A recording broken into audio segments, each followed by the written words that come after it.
요한복음 이제 오늘 14장인데 14장부터 17장까지가 마지막으로 제자들에게 주신 말씀이에요. 그럼 어디서 주셨을까요? 이 말씀은 마가의 다락방. 마가의 다락방에서 지금 세종례 발 씻어주고 그러셨잖아요. 예? 그래서 이제 14장인데 이 14장은 아버지 집에 대해서 보혜사 성령에 대해서 여기서부터 이제 성령에 대해서 좀 많이 말씀을 하셔요. 자, 14장 1절부터 7절까지만 읽습니다. 시작. 내 아버지 집에 거할 곳이 많도다. 그렇지 않으면 너희에게 일렀으리라. 내가 너희를 위하여 거처를 예비하러 가노니 가서 너희를 위하여 거처를 예비하면 내가 다시 와서 너희를 내게로 영접하여 나 있는 곳에 너희도 있게 하리라. 내가 어디로 가는지 그 길을 너희가 아느니라. 도마가 이르되 주여 주께서 어디로 가시는지 우리가 알지 못하거늘 그 길을 어찌 알겠사옵나이까. 예수께서 이르시되 내가 곧 길이요 진리요 생명이니 나로 말미암지 않고는 아버지께로 올 자가 없느니라. 너희가 나를 알았더라면 내 아버지도 알았으리로다. 이제부터 너희가 그를 알았고 또 보았느니라. 아멘. 예수님이 그랬죠. 마음에 내 아버지 집에 거할 곳이 많다 그랬죠. 2절에 그러면서 내가 너희를 위하여 거처를 예비하러 가노니. 자, 그러면 제가 질문을 할게요. 예수님이 왜 하늘나라 가 계셔요? 거처를 예비하러. 자, 그런데 잘 생각해 보세요. 2절에 분명히 내 아버지 집에는 뭐가 많다? 거할 곳이 많다. 그러면 많은데 준비할 필요가 있어요, 없어요? 예? 없어요. 분명히 내 아버지 집에는 거할 곳이 많다 그랬어요. 그 다음에 뭐라고 그랬어요? 그렇지 않으면 뭐예요? 거할 곳이 적으면 그럼 가서 뭐 하겠다? 너희 거할 곳을 마련하겠다. 그러니까 예수님이 거할 곳을 마련하러 갔어요? 아니에요? 아니에요. 맞죠? 이해되죠? 내 아버지 집에 거할 곳이 많다. 자, 지금 글쎄요. 지금 저한테 이 마실 것을 이렇게 3가지나 주셨어요. 여기도 있고. 자, 그래서 마실 것이 많죠? 근데 만일에 여기 없으면은 마실 것 좀 달라고 제가 하겠죠. 그러면 마실 것을 달라고 하겠어요? 안 하겠어요? 네? 아니, 지금 이렇게 있잖아요. 그럼 마실 것을 달라고 하겠어요? 안 하겠어요? 안 하죠. 그래요. 거할 곳이 많이 있어요. 만일에 거할 곳이 없으면은 내가 거할 곳을 준비하러 가겠다 그랬거든요. 근데 거할 곳이 많으니까 거할 곳을 준비하러 갈 필요가 있어요, 없어요? 네? 없죠. 없는 거예요. 그러니까 우리가 예수님의 말씀을 제바로 안 듣고 앞에 말을 듣지 않고 준비하러 간다, 그 소리만 들은 거예요. 이런 식으로 성경을 해석을 하니까 우리가 오해한단 말이에요. 자, 예수님이 지금 천국에서 뭐 하고 있어요? 하나님 일하고 계셔요? 하나님 보좌 우편에 앉아 계셔요. 집 짓고 있지 않아요. 그러니까 성경이 말하는 대로 보자는 말이에요. 이게 어려워요? 지금 이게 어려운 구절이에요? 초등학교 2학년 애들도 이거 얘기하면 다 알아들어요. 그러니까 거할 곳이 많기 때문에 예수님 거할 곳 준비하러 간 것이 아닙니다. 예? 이제 이해되셨죠? 아직도? 아니요. 분명하게 있잖아요. 제가 마실 게 3개나 있어요. 그럼 마실 것을 가지러 내가 내려갈 필요가 있어요, 없어요? 없죠. 그럼 거할 것이 많이 있어요. 그러면 거할 것을 준비하러 갈 필요가 있어요, 없어요? 없죠. 없어요. 그러니까 예수님이 보좌 우편에 앉아 계시지 지금 일하지 않잖아요. 그렇죠? 그래서 스데반 집사 죽을 때 보좌에 앉아 계시다가 벌떡 일어나서 환영했잖아요. 다른 데 계시지 않아요. 응? 그래서 성경을 너무 어렵게 생각하지 말고 그냥 글자 그대로 보면 되는 거예요. 자, 그러면서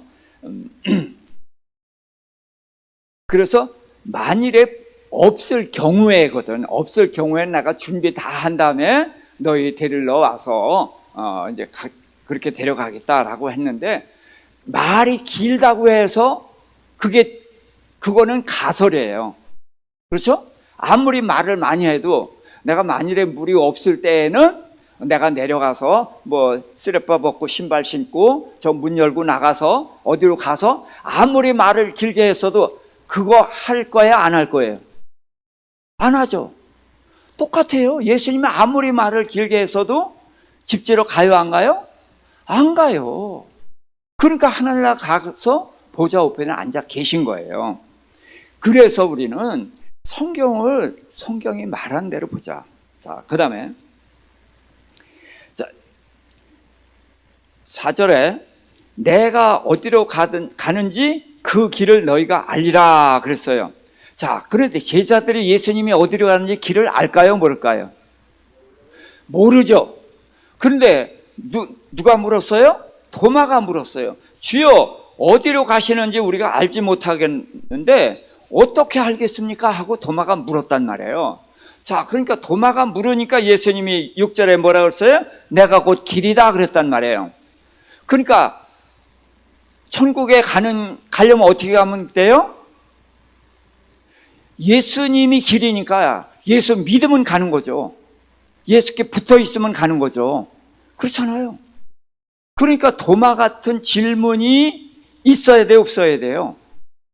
도마가 질문했기 때문에 제자들도 알고 우리도 아는 거예요. 예수님이 길이라는 거. 그러니까 질문이 없으면 뭐가 없어요? 답이 없어요.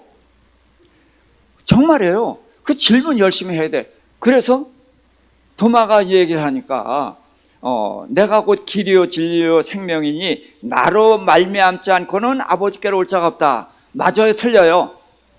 예수님 아니고선 천국에 무슨 달리 가는 방법이 없어. 그렇죠?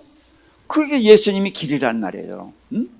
자, 근데 길이라고만 말한 게 아니라 진리요 생명이거든. 그러니까 천국에 가려면 뭐예요?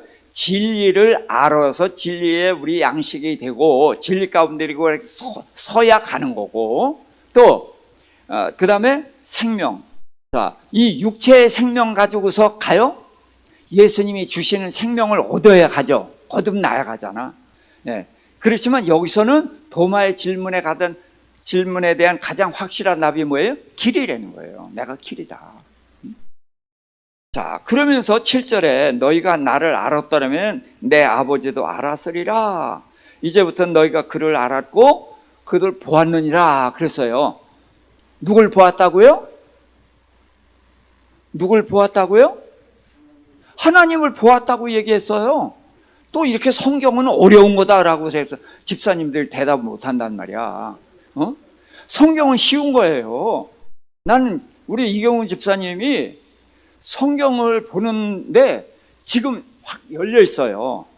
어려운 것이다 그런 생각 없이 성경이 써 있는 그대로 이게 눈에 들어온단 말이에요. 근데 이상하게 믿음이 좋은 사람이 성경을 제발은 못 봐. 이거 큰 문제예요. 써 있는 대로 안 본단 말이에요. 근데 보세요. 자, 7절 같이 읽습니다. 시작. 너희가 나를 알았더라면 내 아버지도 알았으리로다. 이제부터는 너희가 그를 알았고 또 보았느니라. 그가 누구예요? 하나님 아버지. 자, 예수님을 알면 누구도 안다? 하나님도 안다. 왜? 아들과 아버지니까. 예수님은 그래서 내가 배우라고 그러잖아요. 저기 무슨 역 배우? 아버지 하나님 역 배우. 예? 그래서 예수님은 배우예요. 근데 배우는 가짜지. 예? 가짜로 흉내만 내는 거고 예수님은 진짜란 말이에요. 그러니까 예수님을 봤으면 내 아버지도 보았다. 그러면서 너희가 나를 알았으니까 내 아버지도 보았다. 이렇게 말씀을 하거든요. 자, 근데 하나님 봤어요? 못 봤어요? 못 봤지. 그러니까 빌립 8절 시작. 빌립이 이르되 주여 아버지를 우리에게 보여주옵소서 그리하면 좋겠나이다. 자, 보고 싶죠. 그러니까 모세도 하나님과 대화했잖아요. 계속. 그렇지만 하나님 봤어요? 못 봤어요? 못 봤어요. 근데 하나님을 알면 알수록 너무나 하나님이 감사하고 은혜롭고 정말 그 하나님 뵙고 싶은 거예요. 그래서 내가 하나님 한번 뵙고 싶습니다 그랬더니 하나님 뭐라 그랬어요? 나를 보고 살 자가 없다. 그래서 모세를 산에다 한쪽에 놓겨 이제 하나님 어떻게 해요? 손으로 이렇게 짚고 지나가서 손을 떼어서 하나님의 등을 보여줬다 그랬잖아요. 자, 그러니까 이런 것처럼 여기서 예수님은 보았다고 그러니까 이제 빌립이 그렇게 묻는 거예요. 그러면서 정말 하나님도 한번 봤으면 좋겠습니다. 어? 자, 그랬더니 이제 9절부터 11절까지 시작. 예수께서 이르시되 빌립아 내가 이렇게 오래 너희와 함께 있으되 너희가 나를 알지 못하느냐? 나를 본 자는 아버지를 보았거늘 어찌하여 아버지를 보이라 하느냐? 내가 아버지 안에 거하고 아버지는 내 안에 계신 것을 네가 믿지 아니하느냐? 내가 너희에게 이르는 말은 스스로 하는 것이 아니라 아버지께서 내 안에 계셔서 그의 일을 하시는 것이라. 내가 아버지 안에 계시고 아버지께서 내 안에 계심을 믿으라. 그러지 못하겠거든 행하는 그 일로 말미암아 나를 믿으라. 자, 지금 보여달라고 그러니까 예수님이 뭐라고 하셨어요? 예수님이 하신 말씀 중에 핵심이 뭐예요? 중요한 단어가 두 번 나왔어요. 나를 봤으면 아버지 봤다 그러면서 자 11절 12절입니다. 시작. 내가 아버지 안에 거하고 아버지께서 내 안에 계심을 믿으라. 그렇지 못하겠든 행하는 그 일로 말미암아 나를 믿으라. 그냥 여기만 뭐하라? 믿으라. 하나님은 눈으로 보는 게 아니에요. 하나님은 눈으로 보는 게 아니라 믿음으로 보는 거예요. 그래서 이게 빌립 제자죠. 빌립에게 하신 말씀이 바로 하나님은 어떻게 보느냐? 육신의 눈으로 보려고 하면 볼 수가 없는 거예요. 그런데 예수님이 보여주셨잖아요. 예수님이 보여주시고 그렇기 때문에 예수님을 보게 되면은 아버지가 보인다는 거예요. 제가 예수님을 배우라고 그랬으니까 배우를 보면은 그 누군지 알잖아요. 그런 것처럼 예수님을 보면은 이제 아버지 하나는 본 것과 같다. 그러니까 그건 뭐예요? 믿음으로 보는 거다. 그렇게 제가 좀 답변을 좀 드렸어요. 그러면서 12절에 이제 나를 믿는 자는 내가 하는 일을 그도 할 것이요 또한 그보다 더 큰 일도 하니 이는 내가 아버지께로 감이라. 자, 제자들이 예수님보다 더 큰 일 했어요? 안 했어요? 했어요. 자, 예수님이 하루에 3,000명 전도했어요? 자, 예수님이 많은 사람들을 고치고 무슨 일을 했지만 예수를 믿게는 못했어요. 왜 못 믿죠? 왜 예수님을 못 믿을까요? 예수를 못 믿는 것은 내가 얘기했죠. 자, 하나님입니다. 예수님이죠. 자, 예수님이 나는 어떤 자다? 관계에서 보냄을 받은 자. 예, 보냄 받은 자. 그럼 하나님은 보내신 자. 그러면 보냄 받은 자는 무슨 일을 해요? 보내신 일을 세상에 드러내죠. 근데 또 누가 옵니까? 네.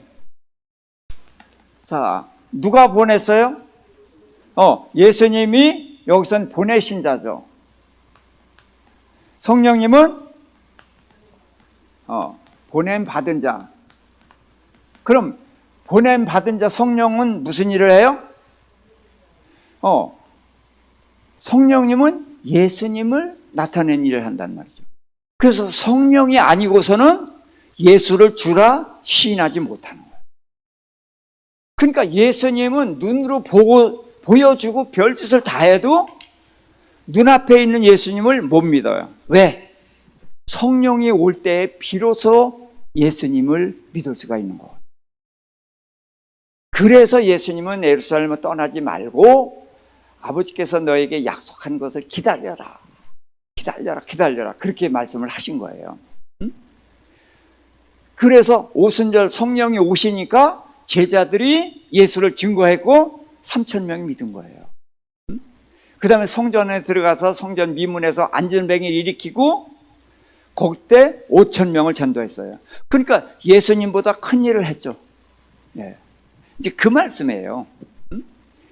그건 예수님보다 더 크기 때문이 아니라 예수님이 하시는 일은 거기까지.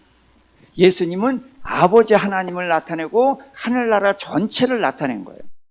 그러고 가셨는데 이 예수님을 믿게 하는 길은 오직 성령이 오셔야만 믿게 되는 거거든. 그러니까 예루살렘을 떠나지 말고 제자들한테 아무 기대 안 해요. 떠나지 말고 기다려라. 뭘 기다려? 성령이 오시기 기다려. 그 성령이 오시니까 이들이 그냥 예수님이 하신 말씀, 행동 이게 다 해석이 되는 거예요. 그러니까 뛰쳐나가서 복음을 전하는 거예요. 그러니까 이런 흐름을 가지고서 본 성경 말씀이 하나도 어렵지 않죠. 그렇죠? 너희가 나보다 더 큰 일도 하리라. 이는 내가 아버지께로 감이라. 아버지께로 가지만 가는 걸로 성령이 안 오시면 될까요? 안 될까요? 안 돼요. 그래서 성령이 오셔서 이제 그렇게 다 하는 거죠. 자, 그러면서 13절, 14절 읽으세요. 너희가 내 이름으로 무엇을 구하든지 내가 시행하리니 이는 아버지로 하여금 아들로 말미암아 영광을 받으시게 하려 함이라. 내 이름으로 무엇이든지 내게 구하면 내가 행하리라. 자, 구하면이라는 단어가 나왔습니다. 구하라. 자, 이게 이제 중요한 건데 14장부터 17장까지 구하라는 단어가 딱 7번 나와요. 자, 구하라 이걸 다른 말로 바꾸면 뭐하라? 기도하라는 게 기도 얘기가 딱 7번 나오는 거예요. 근데 이제까지는 너희가 내 이름으로 구했어요? 안 구했어요? 안 구했어요. 네. 이제까지는 안 구했어요. 그러나 이들이 이제 예수의 이름으로 구한단 말이에요. 왜? 하나님과 우리 사이가 죄로 막혀 있었잖아요. 그렇죠? 근데 누가 뚫으셨어요? 예수님이 뚫으셨단 말이에요. 죄를 해결했단 말이에요. 그래서 예수님으로 인해서 아버지께 길이 열렸거든. 그래서 예수의 이름으로 기도하면은 아버지께 통하는 거예요. 왜? 이제까지는 우리가 누구의 종이에요? 마귀의 종이었어. 그러니까 마귀의 새끼가 하나님께 기도하면 들으시겠어요? 안 들으시겠어요? 안 들으시지. 근데 뭐 때문에 그렇게 됐어요? 다? 죄 때문에. 그런데 예수님 십자가에서 죄를 해결했단 말이야. 그러니까 하나님과 우리 사이에 막혔던 것을 예수님이 해결했으니까 예수님이 우리가 하나님과 통하는 다리가 되셨죠. 길이 되셨지. 그러니까 예수의 이름으로 기도하면 들으신다는 거예요. 그래서 우리가 하나님의 자녀가 됐고 이제는 하나님이 우리 기도를 들으신다. 그래서 내 이름으로 무엇을 구하든지 행하겠다. 그리고 내 이름으로 무엇을 구하든지 내가 행하리라. 반복해서 이제 말씀을 하셔요. 그래서 여기서부터 이제 제자들에게 예수의 이름으로 구하라고 합니다. 17장까지 몇 번 나온다고요? 7번. 예. 참, 그러니까 성경은 요한이 아마 있으면서 한 번, 두 번, 세면서 썼을까요? 전혀 아닐 거예요. 써놓고서도 몰랐을 거예요. 그런데 구하라는 말을 7번. 참 신기한 거예요, 성경은. 자, 그래서 너희가 나를 사랑하면 내 계명을 지키리라. 그래서 결국은 계명을 지켜야 되는데, 자, 예수님을 사랑하면 내 계명을 지켜라. 근데 내 계명이 뭐죠? 그렇죠. 13장 34절 시작. 새 계명을 너에게 주노니 서로 사랑하라. 내가 너희를 사랑한 것 같이 너희도 서로 사랑하라. 이것이 새 계명인데 사실은 구약에 있어 다 마찬가지 계명인 거예요. 그런데 문제는 예수님이 우리를 사랑한 것 같은 사랑이 이제까지 보였어요, 안 보였어요? 하나님은 그런 사랑을 가지고 계시지만 그런 사랑이 나타난 것은 예수를 통해서 나타났잖아요. 그렇기 때문에 예수님이 새 계명이라고 말하고 내가 너희를 사랑한 것 같이 사랑하라. 이게 쭉 흐르면 똑같은 건데 이 사랑이 그동안은 보이지를 않았던 거예요. 나타나지를 않았던 거예요. 근데 예수님이 십자가에 달려 죽으시면서 그 사랑을 나타냈기 때문에 새 계명이라고 하시는 것이죠. 그래서 이제 너희가 나를 사랑하면 내 계명을 지키리라. 근데 이 계명이 이제 잘못하면은 의무같이 느껴져요. 우리가 지금 사실 이런 계명을 의무라고 생각을 하고 있거든. 예수님께 구원 받았으니까 이거는 지켜야 되는 거야. 해야 되는 거야. 그런데 마음으로 선뜻 아니라 받았으니까 내가 이거는 치러야 되는 거다. 버스 탈 때 이제 저희들은 카드만 내도 되지만 요금을 내야 되잖아요. 식당 밥값을 내야 되잖아요. 그런 것처럼 이거는 했으니까 이거 치러야 되는 의무같이 생각을 한단 말이에요. 근데 그게 아니에요. 예수님이 주시는 계명은 이 계명 역시 다 우리를 위한 계명이라는 거예요. 이거에 대한 이해가 우리가 돼야 돼요. 그래서 성경을 공부하다 보면 이제 이런 것들이 느껴지죠. 느껴지는데 역시 느껴지는 건 느껴지는 거고 내가 실제로 살려고 해보면은 이거 보통 어려운 일이 아니에요. 하나님은 원수를 사랑하라니까 누굴 사랑하는 거예요? 하나님은 원수 사랑하는 것 같이지. 그렇죠? 근데 원수를 사랑하는 게 아니라 원수에게 묶여있는 나를 끊고 자유하게 해주려고. 그래서 원수를 사랑하라고 용서하라고 하는 거거든요.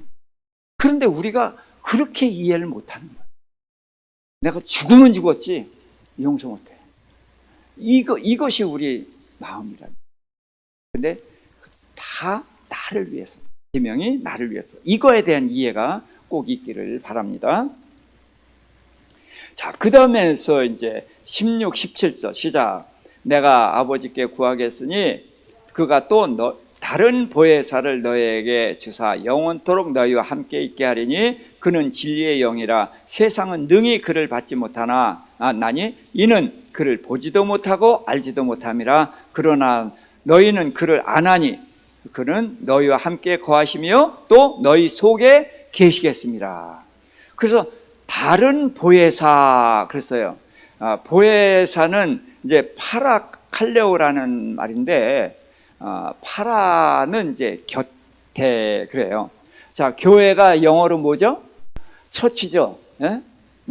근데 선교단체를 뭐라고 하냐면 파라처치라고 그래요. 교회 옆에 있다는 거예요. 이 여기 파라가 그런 뜻이에요. 칼레오인데 부르다는 뜻이거든요. 부르셔서 우리 곁에 있게 하셨다. 그런데 보혜사는 우리를 돕는 분이거든요. 다른 보혜사니까 그럼 어떤 보혜사가 또 있는 거예요? 다른 보혜사는 성령님이고 그럼 또 다른 보혜사는 누구예요? 예수님이에요. 예수님이 보혜사이고 성령님이 또 보혜사이다. 그래서 우리 곁에서 우리를 도우시는 분이라는 거예요. 그래서 예수님이 이렇게 말씀을 하셨기 때문에 그렇게 받아들이면 됩니다. 그래서 이 성령님은 진리의 영이다. 그래서 세상은 능히 받지 못하지만 알지도 못하고, 근데 그는 너희와 함께 거하심이고 너희 속에 들어온다. 그래서 우리 속에 들어온 분이고, 또 영원히 함께 거한다. 이제 이렇게 영원토록 너희와 함께 있다. 그래서 이제 성령에 대해서 알아야 되는데, 성령론을 알려면은 요한복음하고 고린도전서 요 두 개를 연결시켜야 돼요. 고린도전서에는 성령의 나타나심, 은사에 대해서 많이 얘기를 해요. 그래서 방언이니 뭐니 이런 것들이 다 성령의 은사잖아요. 그런데 요한복음은 성령님이 어떤 분이시냐, 어떤 일을 하시는 분이냐, 그런 성령의 원론적인 기본이 되는 말씀을 우리에게 해주셔요. 그래서 그는 우리와 함께 계시고 우리 속에 들어와서 영원히 함께 계시고, 그는 진리의 영이니까 진리를 우리 속에 이제 드러내 주십니다. 자, 그러면서 18절에도 내가 너희를 고아와 같이 버려두지 아니하고 너희에게로 오리라. 그런데 자, 예수님이 우리에게 온다 그랬는데, 여기서 우리가 좀 조심스럽게 알아야 되는 것은, 성령님이 오신 것을 예수님은 내가 너희와 함께 있다는 말로 표현을 많이 하셔요. 그런데 성령님은 우리 안에 들어오신 건 분명하죠? 그건 분명한데, 예수님이 우리 안에 계시다는 것은 우리가 이해하기 어려워요. 왜? 지금 어디 계셔요? 하늘 보좌 우편에 앉아 계시잖아요. 그러면서 우리와 함께 있다라고 할 때 이게 이해가 안 되는 거예요. 이것 때문에 이제 성령, 삼위일체론 뭐 해서 복잡하게 얘기를 하는데, 저는 이렇게 말씀을 드리고 싶어요. 성령님은 누굴 나타내는 분이에요? 예수님을 나타내는 분이에요. 그러니까 예수님은 하나님을 나타내고, 그러니까 성령님이 예수님을 나타내면 결국 하나님도 나타내는 거고, 이제 결국 이렇게 연결이 되는 거거든요. 그런데 예수님이 너희와 함께 있다는 표현을 여러 번 하셔요. 분명히 하나님 우편에 계시면서. 그랬을 때 저는 성령님도 와 계시고 예수님도 와 계신다라기보다는, 성령님이 우리 안에 와 계실 때에 예수님의 모든 뜻을 그대로 우리에게 다 전해주시기 때문에 예수님이 우리와 함께 하신다라고 말씀하신 거다. 저는 이렇게 해석을 해요. 이것은 주장하는 것이 아닙니다. 그렇게 저는 그렇게 본다. 이 정도로만 보시면 좋을 것 같아요. 그래서 고아와 같이 버려두지 않는다는 것은, 고아는 어떤 사람이에요? 도움이 절실히 필요한 사람이에요. 자기가 혼자 할 수 있는 게 아무것도 없어요. 그렇기 때문에 우리를 고아처럼 버려두지 아니하고 성령이 오신다는 거예요. 그러니까 성령의 역할이 얼마나 우리에게 중요한 것인지를 말씀하시는 거거든요. 제가 이제 성경을 나름대로 이제 좀 깊이 이제 풀잖아요. 깊이 보게 되는데, 저는 이것도 성령님이 내가 너한테 알게 해줘서 이런 말씀은 들려주신 적이 없지만, 저는 성령께서 깨닫게 해주셔서 이렇게 본다고 생각을 하는 거예요. 그리고 제가 보는 것이 성경의 흐름에서 벗어나지 않거든요.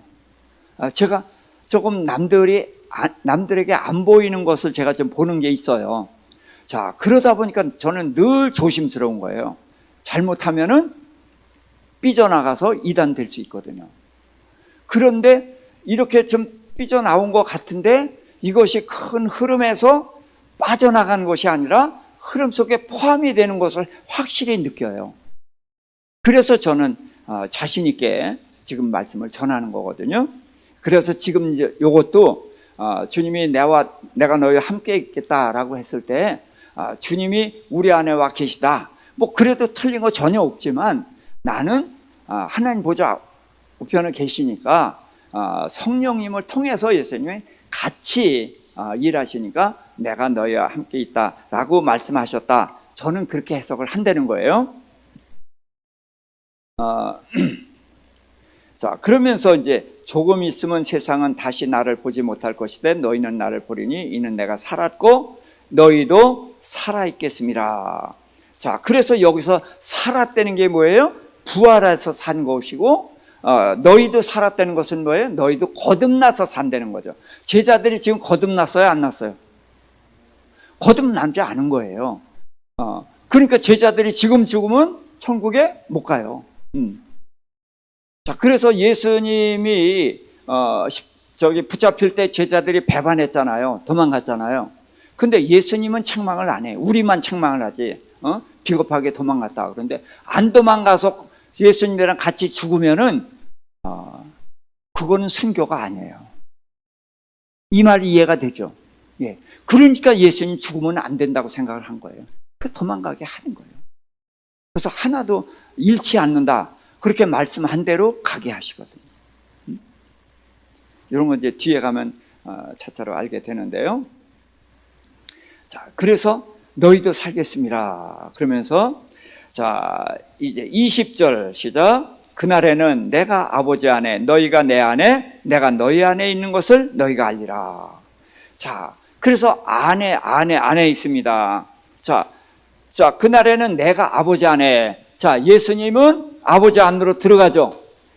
예수님 늘 말씀하셨어요. 아버지가 누구 안에 계시다고요? 아버지가 내 안에 계시다. 그랬어요. 그렇죠?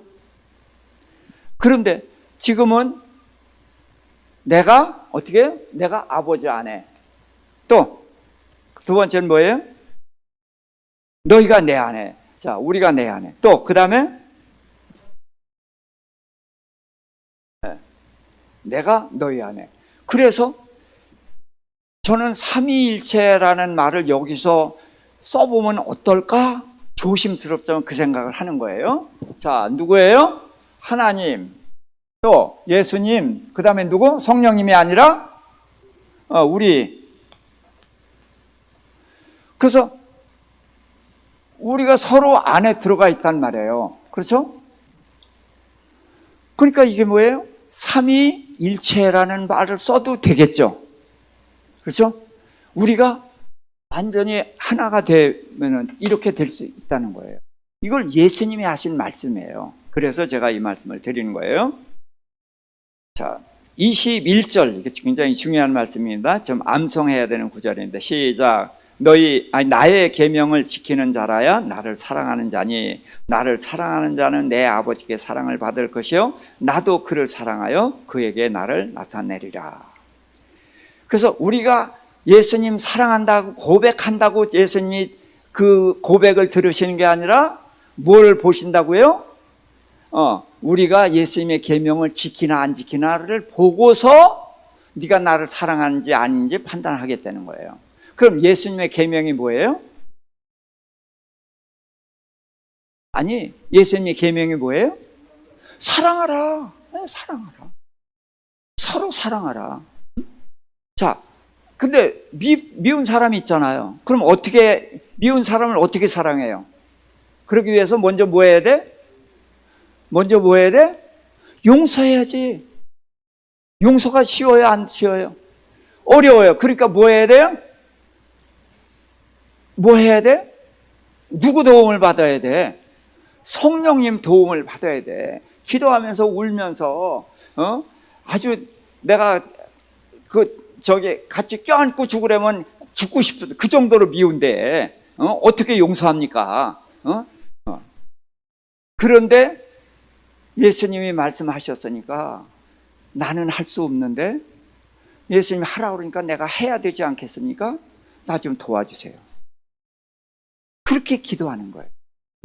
그렇게 기도하면은 내 의지가 용서하겠다는 말, 의지가 그걸로 표현이 돼야 돼요. 의지를. 그러면은 도와주신단 말이에요. 도우면은 도움을 받아서 용서할 수 있고, 용서가 되면 그 다음에 사랑할 수가 있죠. 자, 그러니까 이것이 주님이 요구하는 거예요. 한 가지예요. 우리가 성경을 많이 배우는 것도 결국은 이 안으로 들어오기 위해서 배우는 거거든요. 그러면서 계명을 지키는 자야 사랑하는 자고, 그래서 나를 사랑하면 아버지께 사랑을 받는다는 거예요. 그 다음에 나도 어떻게 한다고요? 너에게 나를 나타낸다. 어떻게 나타내요? 경험하게 해준다는 거예요. 응답받게 해주신다는 거예요.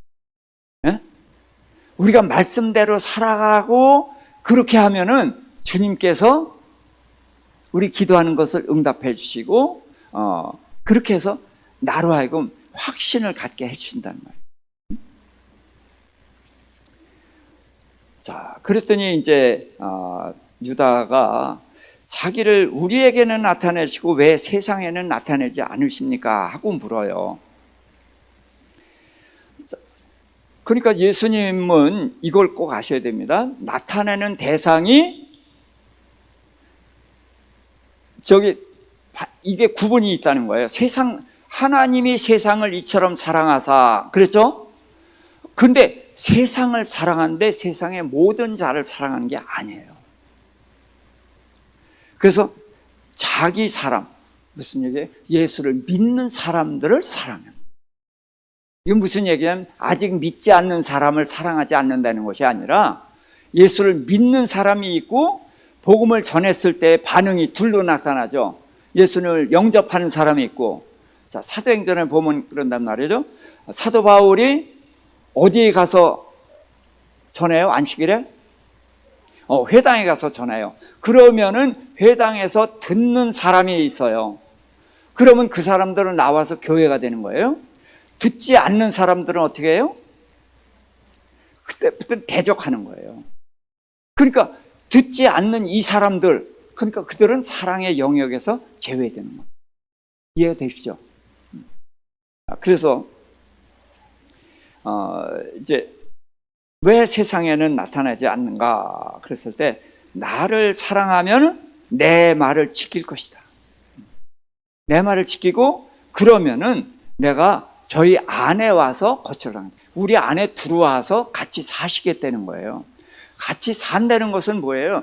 내가 어떤 결정을 하거나 뭐 할 때에 내 혼자 결정하는 게 아니고 하나님의 말씀을 따라서 살면, 그러니까 말씀대로 살아가면 나하고 함께 거하는 거잖아요. 그렇죠? 네, 그걸 말씀하시는 거예요. 거처를 그와 함께 하리라. 그래서 나를 사랑하지 않는 자는 내 말을 듣지 않고, 그런데 너희가 듣는 말은 내 말이 아니라 나를 보내신 아버지의 말이다. 이제 이렇게 해서 아버지와 나는 하나다, 이런 말씀을 하시죠. 자, 그러면서 26절에 보혜사 곧 아버지께서 내 이름으로 보내실 성령, 그가 너희에게 모든 것을 가르치시고 또 내가 너희에게 말한 모든 것을 생각나게 하시리라. 그래서 성령이 하시는 일 두 가지 뭐예요? 우리를 가르쳐요.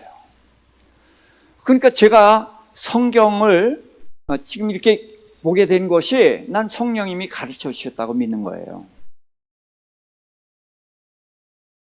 가르치시고 또 제가 말씀을 전하다가 갑자기 다른 이야기를 끄집어낼 때가 있어요. 그것은 내가 버뜩 생각이 난 것일 수도 있지만 성령께서 이 말씀을 설명하는데 보탬이 될 것 같으니까 생각나게 하신 거예요. 그래서 생각나게 해서 전하기도 하고, 그래서 예수님이 그렇게 말씀하셨어요. 너희가 이제 이방 나라 왕들에게나 그 권세자들에게나 잡혀갔을 때 뭐라고 말하려고 준비하지 말아라. 왜? 너희가 가면은 너희가 말을 술술 하게 되는데 그 술술 하게 되는 게 네가 하는 게 아니라 내 안에 계신 성령님께서 말하게 해주실 거다. 바로 그 얘기거든요. 그래서 가르치고 생각나게 한다. 그러면서 자, 27절입니다. 시작. 평안을 너희에게 끼치노니 곧 나의 평안을 너희에게 주노라. 내가 너희에게 주는 것은 세상이 주는 것과 같지 아니하니라. 너희는 마음에 근심하지도 말고 두려워하지도 말라. 자, 평안을 주는데 세상이 주는 평안과 예수님이 주는 평안이 다르다는 거예요. 자, 그러면은 반드시 그런 건 아니지만 세상이 주는 평안과 주님이 주는 평안의 차이가 어떤 거죠? 세상이 주는 것? 잠깐이고 이건 영원하다. 예, 또 근심 걱정이 함께 있는 그런 거다. 자, 그렇게 볼 수가 있어요. 자, 그런데 저는 이렇게 생각을 합니다. 세상이 주는 평안은 환경적인 평안이에요. 밖에 있는 환경이 주는 평안. 근데 주님이 주시는 평안은 환경에도 불구하고 평안. 설명이 됐어요? 네. 그래서 세상에 주는 평안은 밖에서 들어오는 평안이에요. 그런데 주님이 주시는 평안은 그런 것들과 상관없이, 그런 것이 좋을 때나 나쁠 때나, 바울과 실라가 감옥에 갇혀서 억울하게 매맞고 감옥에 갇혀서 찬송했잖아요. 그렇죠? 그 찬송이 뭐냐 하면 그렇게 매맞고 감옥에 갇혔는데도 불구하고 마음에 평안이 넘쳤단 말이에요. 그래서 찬양을 한 거예요. 그러니까 그 찬송의 옥문을 연다라고 하는데 그 말이 맞기도 하지만 저는 이렇게 얘기를 하고 싶어요. 그러면은 찬송가가 연다라고 생각을 하는데, 그들이 찬송을 뭘 했느냐 그예요. 매맞아서 온몸이 쑤시고 아프고 족쇄에 묶여있고 그 지하 감옥 습하고 그런 곳인데도 불구하고 꼼짝달싹 못하게 묶여있잖아요. 그런데 그들의 마음은 자유했거든요. 평안했거든요. 그래서 그들이 찬양을 부른 거거든요. 그랬더니 옥문이 열려서 나갔어요? 안 나갔어요. 다른 죄서들도 안 나갔어요. 하나님이 다 막으신 거거든요. 뭘 나타낸 거냐? 묶여 있어도 그게 다 열려 있는 것처럼 평안했다는 거예요. 자유했다는 거예요. 그래서 내가 주는 평안은 세상이 주는 평안과 다르다. 그래서 한시적인 평안도 아니고 주는 평안은 완벽한 평안이고 환경과 이런 것으로만 오는 것이 아니라 그런 것을 초월하는 평안이다. 그래서 내가 갔다가 너에게 온다는 말을 하였죠. 그러면서 너희가 내가 하나님께 가는 것을 기뻐할 거다. 왜? 아버지는 나보다 크시다. 그러면서 예수님이 이제 갔다가 오실 것, 그것을 말씀을 하시거든요. 그러면서 29절에 이 일이 일어나기 전에 너희에게 말하는 것은 일이 일어날 때에 너희를 믿게 하려 하심이라. 자, 그러니까 예수님이 지금 이 말을 하시는 걸 제자들이 알아들어요? 못 알아들어요? 못 알아들어요. 그런데 미리 얘기를 해놨어야 이후에 이제 그런 일이 일어났을 때, 지금 이때를 두고서 말씀하신 거구나. 그거를 알게 하려고 예수는 미리 말씀을 해주신 거란 말이에요. 그래서 오늘날 우리도 우리한테 주신 말씀은 아니지만 성경에 이렇게 미리 말씀해 놓은 게 많아요. 그래서 우리가 어떤 일을 당했을 때에 말씀을 알게 되면 그 말씀이 우리를 향해서 해주신 말씀이 되는 거죠. 이해가 되시죠? 자, 그러면서 이제는 세상 임금이 오는데 그는 전혀 내게 상관이 없다. 세상 임금이 누구예요? 예, 마귀 사탄을 얘기해요. 근데 사실은 예수님을 십자가에 못 박는 것은 빌라도가 못 박죠. 그러나 이 모든 일의 진행이 사단 손안에서 이루어지고 있다는 거예요. 그래서 장로들이나 제사장들이 예수님을 시기해서 죽이려고 이제 빌라도에게 끌고 가는 것과 뭐 이런 모든 것들이 사단이 주동해서 하는 것이라는 거죠.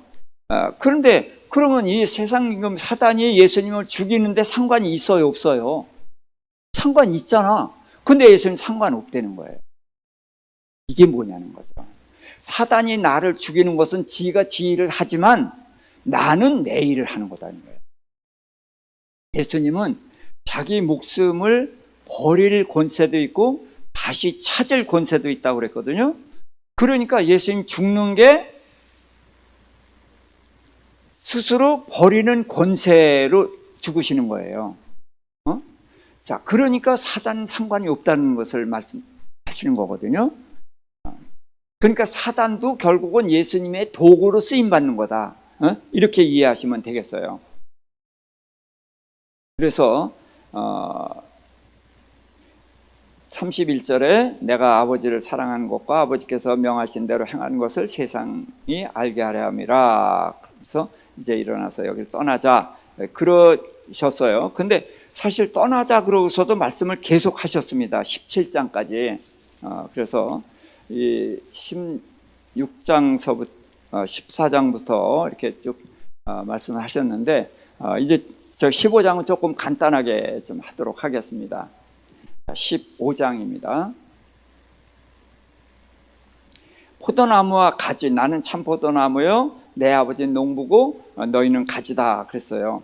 자, 가지는 뭐에 쓰죠? 포도나무 가지는 열매 맺기 위해서 있는 거예요. 근데 열매를 맺지 않으면은 쓸모가 없죠.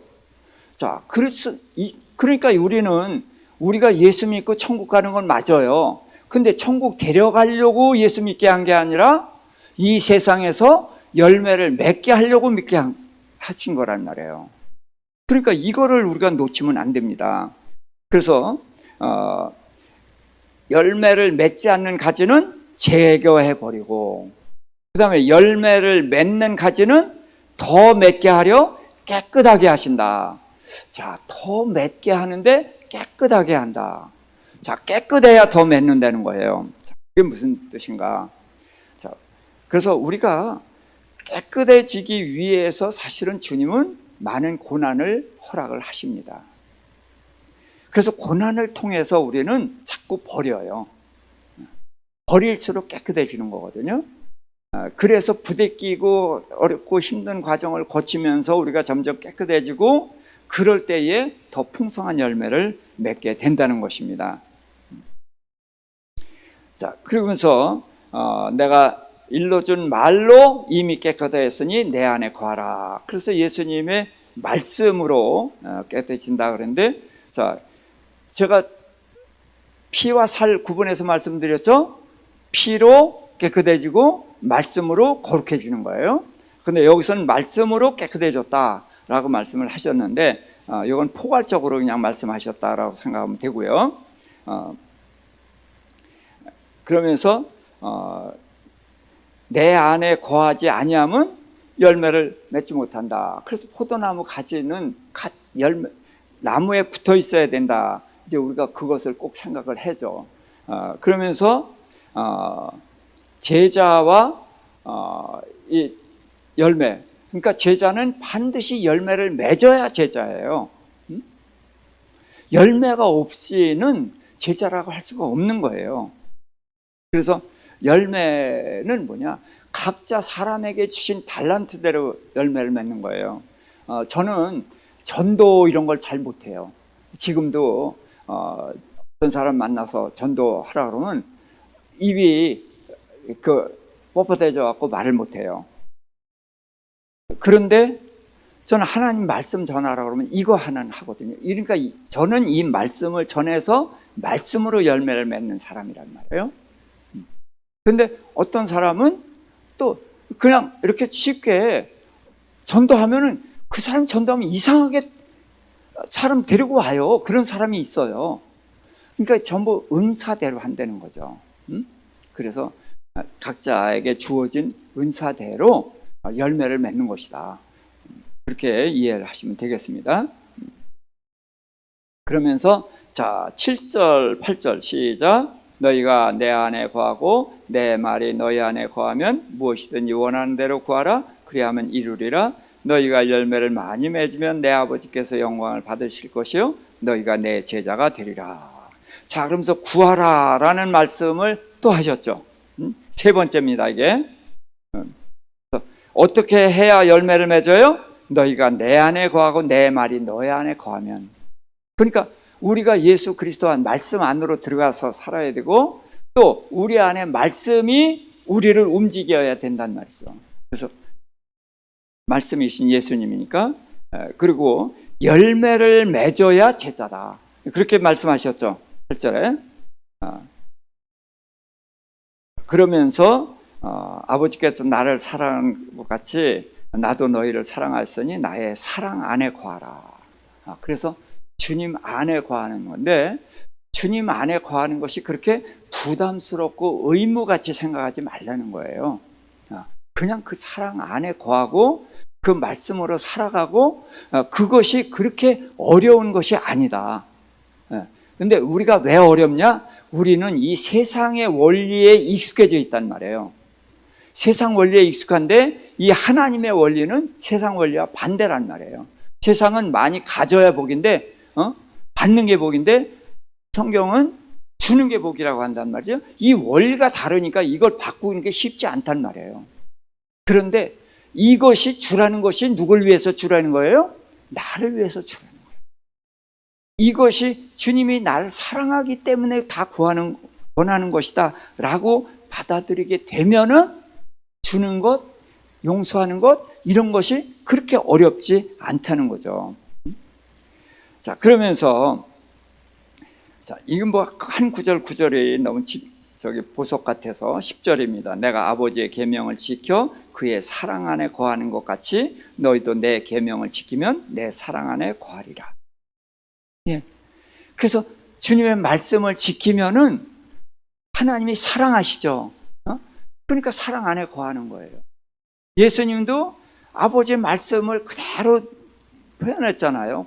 이 세상에. 그러니까 아버지께 사랑하는 거죠. 그러니까 우리가 예수님 사랑받는 방법 다른 거 없어요. 그냥 예수님이 하라고 한 거 그거 그대로 하면은 사랑 안에 거하는 거죠. 꼭 이거 우리 가정에서도 마찬가지 아니에요? 아이들이 엄마 말 잘 들으면 사랑 안에 거하는 거죠. 이 사랑의 원리 그런 거예요. 그러면서 이제 기쁨에 대해서 11절 내가 이것을 너에게 이름은 내 기쁨이 너희 안에 있어 너희 기쁨을 충만하게 하려 함이라. 예, 주님의 기쁨이 뭐예요? 하나님의 말씀을 이루는 것이 기쁨이라는 거예요. 근데 우리도 하나님의 말씀대로 사는 것이 이게 기쁨이어야 돼요. 그래서 저는 말씀을 전하는 거기 때문에 어떻게 보면 저는 참 쉬워요. 제가 이제 지금 전하고 뭐 저녁에 전하고 뭐 힘들지 않냐. 근데 저는요 지금부터 이제 9시까지 계속해서 말씀 전하라. 그것도 힘들지 않아요. 그러니까 저는 오히려 쉽죠. 그런데 왜? 이렇게 들어주는 분이 있으니까 그분들에게 전하기만 하면 된단 말이에요. 근데 다른 분들은 어떻게 돼요? 거부하는 사람한테 해야 되고 뭐 핍박을 받으면서 해야 되고 많은 어려움들이 있죠. 근데 이제 그분들은 그분의 은사대로 하는 거니까 그런데 어쨌든 이 기쁨이라는 건 뭐냐? 주님이 기뻐하신 것처럼 그 말씀대로 사는 것이 기쁨이 되면은 이제 주님의 기쁨이 우리의 기쁨이 될 수 있다. 그래서 다시 이제 계명을 말씀하시죠. 사랑하는 것이 이제 주님의 계명입니다. 그러면서 이제 친구 이야기가 나왔어요. 자, 13절부터 사람이 친구를 위하여 자기 목숨을 버리면 이보다 더 큰 사랑이 없나니 너희는 내가 명한 대로 행하면 곧 나의 친구다. 그래서 예수님이 친구를 위해서 목숨을 버렸는데 이제 제자들을 지금 이제 예측하고 말씀을 하신 거죠. 그런데 제자들이 어떻게 해야 친구가 돼요? 예수님의 말씀대로 살아야만 친구가 되는 거예요. 근데 예수님이 제자들을 위해서 죽었는데 제자들이 예수님 말씀대로 안 하면은 예수님께 제자들은 친구였지만 제자들에게 예수님은 친구가 안 되는 거죠. 그래서 우리는 말씀대로 살아야 된다는 것을 이 성경을 보면 너무나 확실히 돼 있어요. 근데 이것이 어려운 것이 아니라는 거예요. 그래서 이제 이것이 왜 어렵냐면 말씀대로 사는 사람이 없잖아요. 그럼 내가 제일 앞장서야 되잖아요. 그러니까 앞장서는 게 쉬워요, 어려워요? 예? 어렵죠? 그래서 못하는 거예요, 다. 그러니까 우리 교회에서 말씀대로 사는 사람들이 이제 많이 늘어나잖아요. 그럼 새신자들 오면은 말씀대로 사는 게 쉽겠어, 어렵겠어요? 쉬워지죠. 그렇죠? 그러니까 지금 문제가 뭐예요? 본을 보이는 사람이 없기 때문에 어려운 거예요. 그렇죠? 그래서 우리가 말씀대로 사는데 너무 큰 거부터 하려고 하지 말고 아주 작은 거부터, 아주 작은 거부터 하자는 말이죠. 그러니까 지금 이제 우리 집사님이 여기 와서 이제 1시간 반 말씀을 듣고 그러는데, 자, 전에도 이렇게 1시간 반씩 앉아서 말씀 들은 적이 있으세요? 없으시죠? 1시간 반이라는 게 결국 짧은 시간이 아니죠. 네. 글쎄요. 네. 근데 지금 여기 지금 앉아있는 시간이 굉장히 빠르게 쉽게 지나가고 기쁘게 지나가죠. 네. 무슨 얘기냐면 이게 익숙해지고 여기서 맛을 알면은 이게 지루하지 않단 말이죠.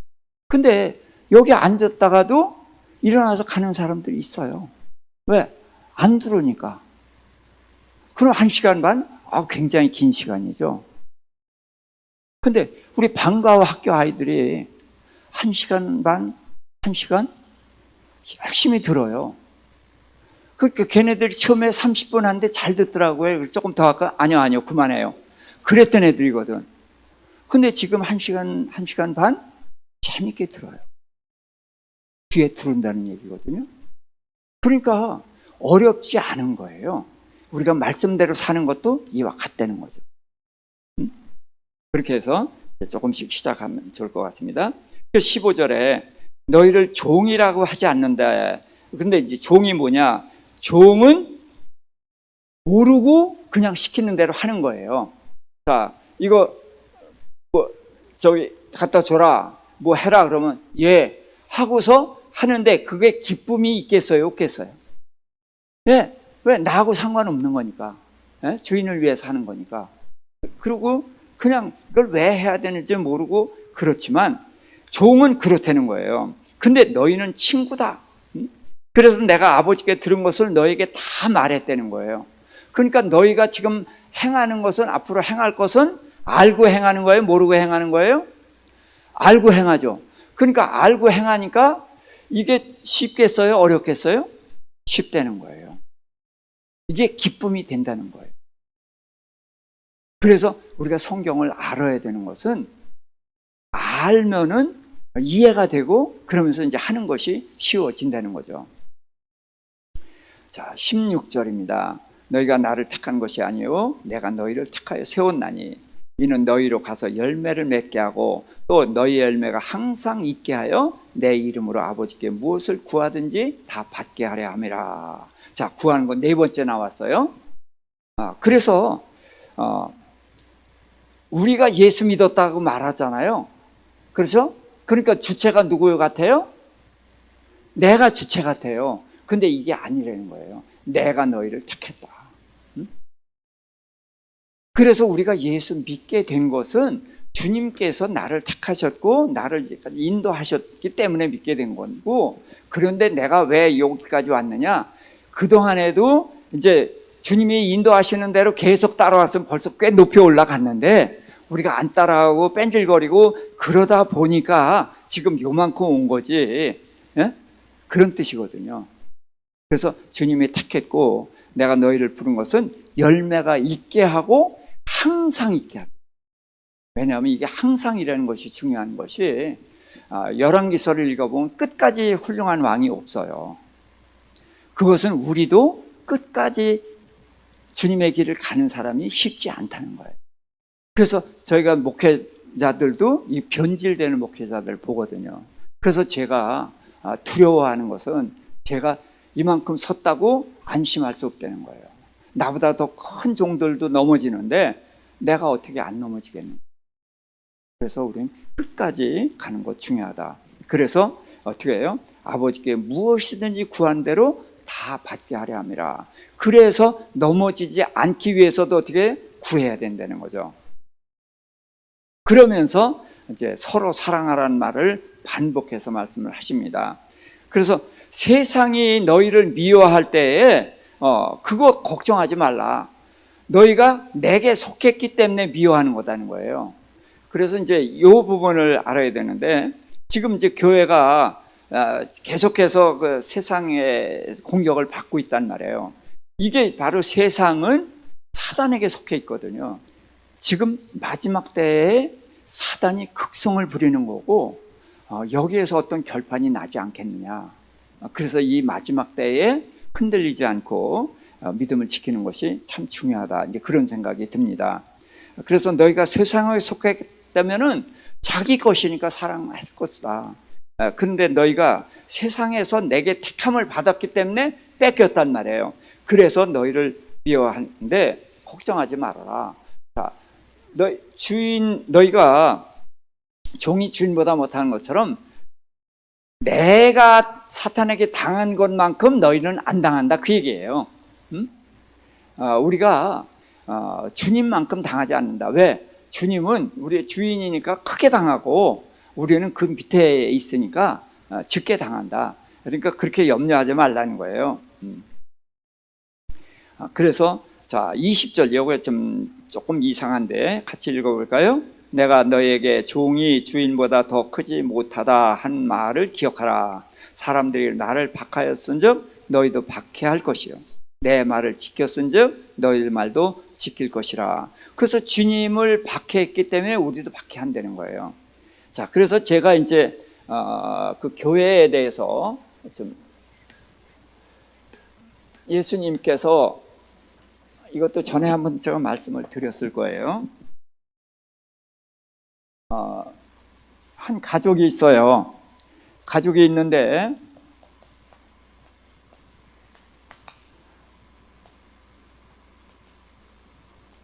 자, 이런 가족이 있는데 한 사람이 예수를 믿었단 말이에요. 자, 그러면 다른 가족들이 환영해요? 핍박해요? 되게 핍박해. 왜 핍박을 하죠? 아니, 예수 믿는데 왜 핍박을 하죠? 에? 자, 예수 믿으면 어디 소속이 되는 거예요?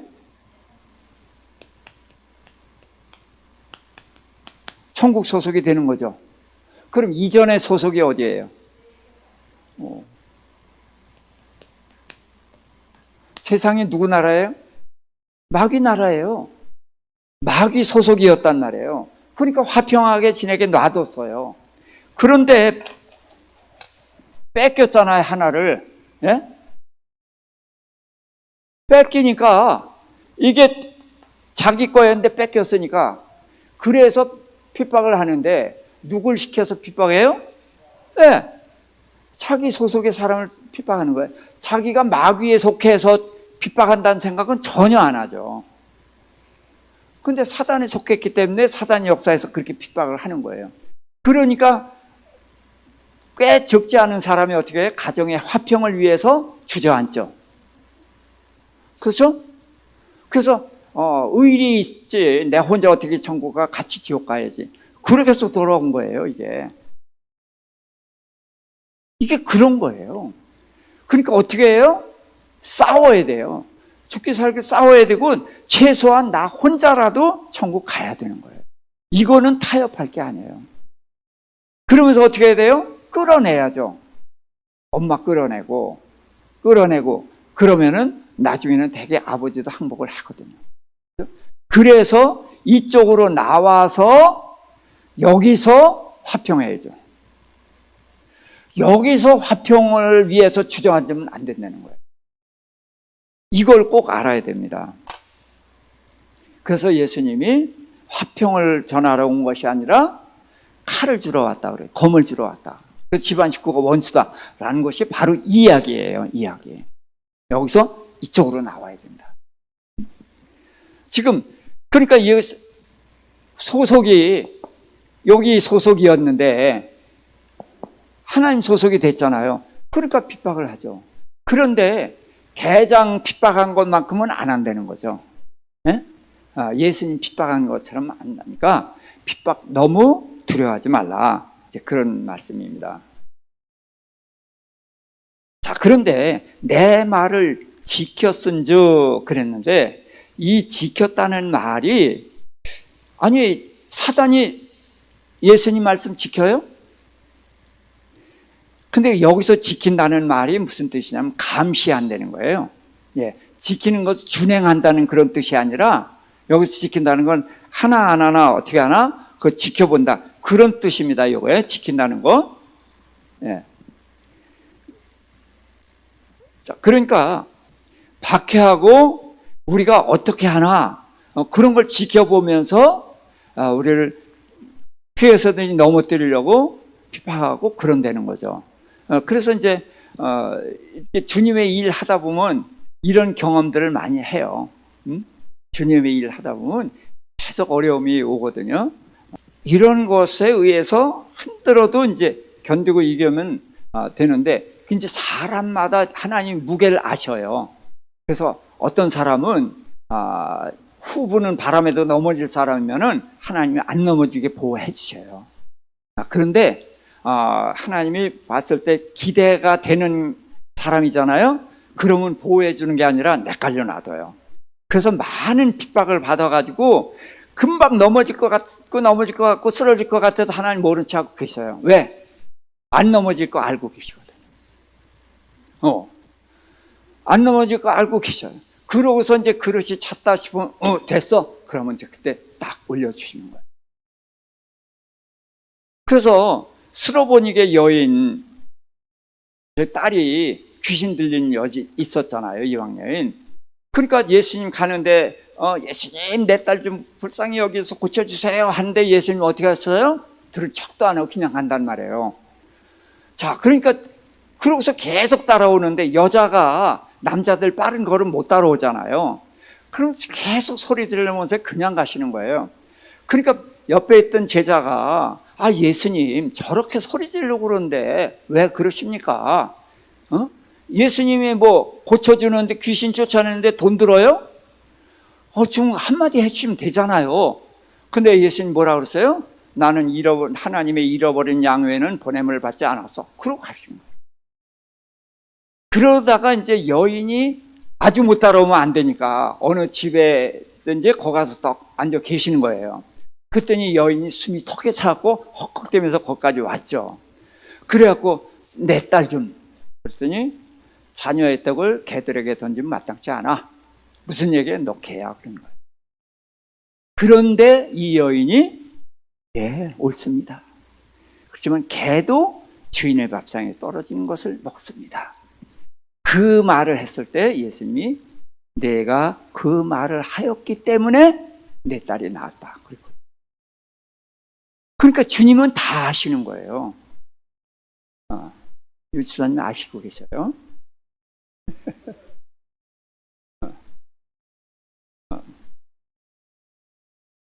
그래서 다 사탄도 지켜보이지만 우리 주님이 다 지켜보고 계시는 거예요.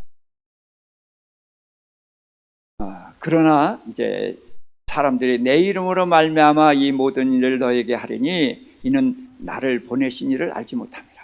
그래서 너희 뒤에 누가 있는지 너희 소속이 누구인지를 감히 모르니까 까분대는 거예요. 모르니까. 근데 내가 와서 그들에게 말하지 않았으면 죄가 없었으려나 지금은 그 죄를 핑계할 수 없다. 그러니까 지금 유대인들은 다 예수님의 말씀을 들었단 말이에요. 들었는데도 이제 핍박을 하면은 거기에 대해서는 이제 용서가 없게 되는 거죠. 자, 그러면서 나를 미워한 자는 또 내 아버지를 미워한다. 그래서 예수님은 연대를 하는데 아버지와 날 하나죠. 그리고 우리를 거기다 끼워 넣으셔요. 그래서 우리를 핍박하면은 예수님을 핍박하는 것이고 예수님 핍박한 것은 아버지 하나님을 핍박한 것이다. 이렇게 말하거든요. 그러니까 사도 바울이 이제 사울일 때 다메섹 도상에서 그 예수 믿는 사람 잡으러 갈 때 그때 예수님 뭐라고 하셨어요? 사울아 사울아 내가 왜 나를 핍박하느냐? 그 당신 누굽니까? 네가 핍박하는 예수다. 예수님을 핍박했어요. 그 사람이 예수 믿는 사람 핍박했죠. 그러나 예수님은 나를 믿는 자를 나와 똑같이 생각한다는. 자, 그러니까 예수님의 이러한 말씀을 통해서 우리는 힘을 얻을 수가 있고 위로를 얻을 수가 있는 것이죠. 그래서 아버지와 나는 하나다 이런 말씀을 하십니다. 그래서 이제 26절입니다. 내가 아버지께로부터 너희에게 보낼 보혜사 곧 아버지께로부터 나오시는 진리의 성령이 오실 때 그가 나를 증언하실 것이요. 자, 보혜사, 진리의 성령이 똑같은 말이 두 번 나왔죠? 근데 그가 뭐 하신다고요? 그가 누굴 증언해요? 예수님을 증언하는 거예요. 그러니까 이거예요. 성령이 아니고선 예수를 알 수가 없고 믿을 수도 없는 거예요. 그러니까 제자들은 예수님 3년 반 따라다니고 말 듣고 같이 자고 먹고 자고 예수님하고 부딪히고 그렇게 살았으면서도 예수님을 못 믿는 거예요. 그래서 부활하신 후에도 제자들한테 아무 기대도 안 해요. 약속하신 것을. 자, 그럼 사도행전 갑시다. 1장. 자, 6절 읽습니다. 시작. 그들이 모였을 때 예수께 여쭈어 이르되 주께서 이스라엘 나라를 회복하심이 이때니까. 이게 무슨 얘기예요? 당신 메시아잖냐? 메시아면 다윗 왕처럼 로마 처부 쓰고 이제 나라 회복할 거 아니냐? 그거 묻는 거예요. 그러니까 예수님 여러 번 말씀하셨잖아요. 그런데 부활하셨는데도 못 알아듣는 거예요, 지금도. 그랬더니 예수님께서 7절 이르시되 때와 시기는 아버지께서 자기의 권한에 두셨으니 너희가 알 바 아니요. 자, 그래서 언제? 그랬잖아요. 언제? 그러니까 내가 다시 올 때는 내 소관이 아니다. 아버지 소관이다. 그래서 예수님은 언제든지 권한에 대한 것은 아버지한테 딱 미뤄요. 아버지 소관이다. 그러면서 8절입니다. 오직 성령이 너에게 임하시면 너희가 권능을 받고 예루살렘과 온 유다와 사마리아와 땅끝까지 이르러 내 증인이 되리라 하시니라. 그래서 성령이 되면 너희가 내 증인이 될 거다. 그런 거예요. 자, 그러니까 나라가 회복되는 거 물었는데 그 대답은 안 하시고 성령이 오면 너희가 내 증인이 될 거다. 그 얘기만 하시는 거예요. 그러니까 성령이 오시기 전에는 더 많은 말을 해도 쇠기의 격리기예요. 그러니까 못 알아듣는 거야. 그러니까 성령이 오면 너희가 내 증인이 될 거야.